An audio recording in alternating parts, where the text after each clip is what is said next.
Located in the 500 block of Saline Street, and you can see it from the highway. So it's actually an icon in the Pittsburgh area. It's Andy Warhol's childhood church. The St. John Chrysostom Byzantine Catholic Church is where Andy Warhol would actually walk to church every Sunday for decades. Andy Warhol was definitely religious and a bit of a mama's boy too. He actually lived with his mom until he left to go to New York full time. More on that later.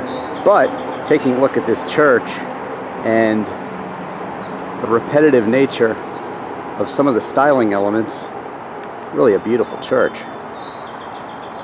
It is said to perhaps have been one of the influences of Andy Warhol's pop art. Everything is art in repetition philosophy.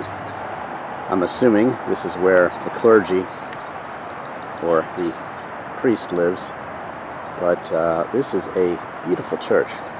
The details are really everywhere, and lots of attention to detail, and lots of images that, if you're a young kid, are going to stay with you for quite some time. St. John Chrysostom Eastern Rite Russian Church. Ordained in 1910 and built in 1932. So this would have been Warhol's view as he walked out of the church on Sunday morning, and since his family walked to and from the church, this is the way he would have walked to his home. Let's go check it out.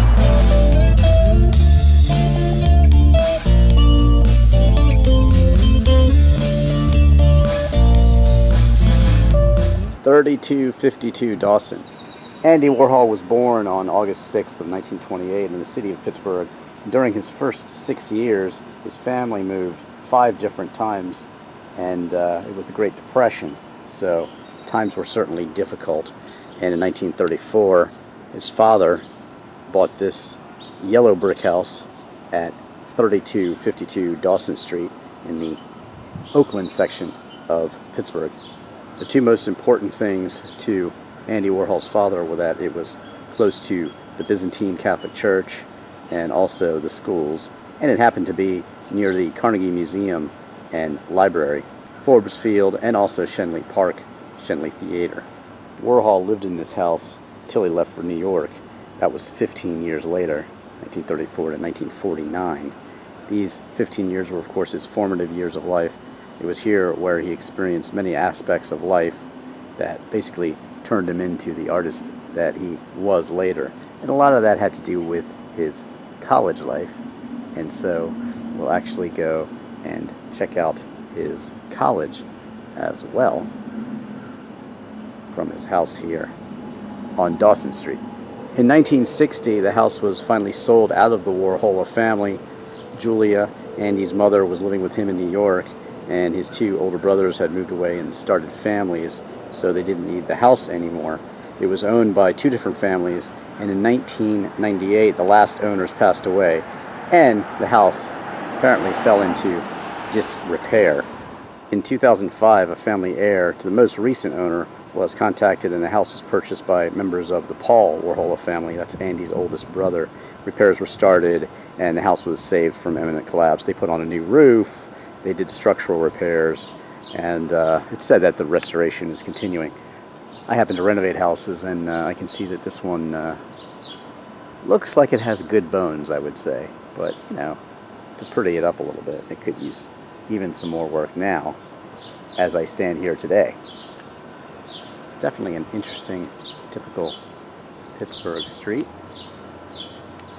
Row houses that you'd see in any town, really. But the Warhol family definitely realizes that this house is important to Andy Warhol's history, and so they have bought it back and are maintaining it, which is a good thing. Okay, so now we're off to Carnegie Tech, now Carnegie Mellon.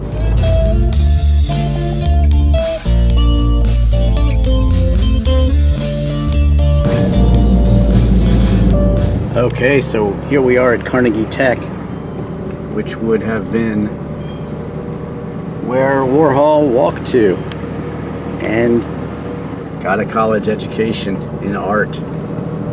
So Warhol was a freshman in 1945, and the war was just over, and steel mill factories in Pittsburgh were booming, and it was basically a very industrial time in Pittsburgh. So to be at a college at that time was kind of special, and he had classes taught by artists like Balcom Green, Robert Lepper, Samuel Rosenberg, and Howard Warmer, among others. It would have been an interesting and nice place for Warhol to be in the 50s. And that's the time that he dropped the A because he didn't want to sound ethnic. So Warhola turned into Warhol at that point. The day before he entered college, he had his photo done, and they gave him not just a black and white print, but also a colorized print. So maybe that had some influence on him ultimately. So in 1945 and 1946, Warhol was struggling with his freshman classes in the Department of Painting and Design, resulting in him having to take a summer drawing class so that he could refine his art and please his professors as well. In the summer of 1946, Warhol started doing drawings of basically women buying fruit and produce. That's what his brother did. He sold fruit and produce on the street, and so he would take pictures of these ladies that his brother was selling fruit to, and he basically came up with his style, and that led him to the commercial success that he would ultimately have once he got an actual style of drawing.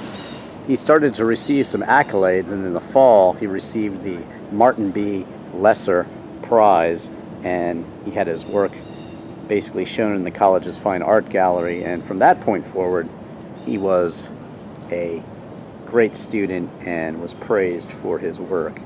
And then he learned all the skills that would later make him successful in commercial illustration, and skills that he definitely needed for the job market in New York. At college, he became involved in the Modern Dance Club.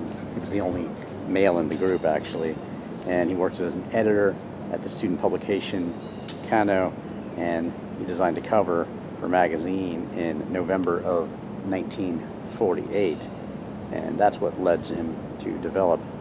He was also in the Beaux Arts Society at that time, and then he began to experiment with what would develop and become his signature style, the blotted line technique.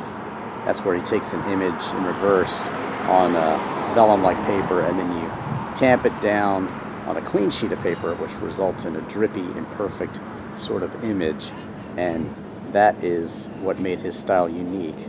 So he took a job at Horn's department store in downtown Pittsburgh, where he continued to hone his skills of selling products through visual enticement.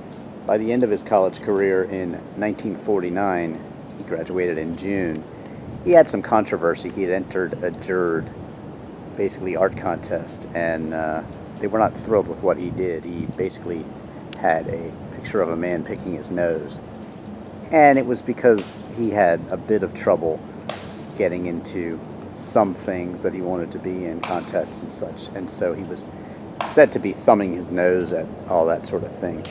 But he eventually changed the name of that picture, and the rest is, I guess, history. Just a short time after graduating in June of 1949, he moved to New York, and there you go, onward and upwards. You can check out my video on the Chelsea Hotel in New York, which gives you some more information about Warhol, and of course check out all my other videos. Today happens to be the Pittsburgh Vintage Grand Prix here at Schenley Park, and if you like cars, of course, check out my car reviews as well, including a review of this Carrera 4 911 Porsche. But there you have it. Andy Warhol is definitely a fixture in Pittsburgh, and you should definitely check out the Andy Warhol Museum. Very cool stuff in there. And there you have it. Thanks for watching. I'm Ivan Katz.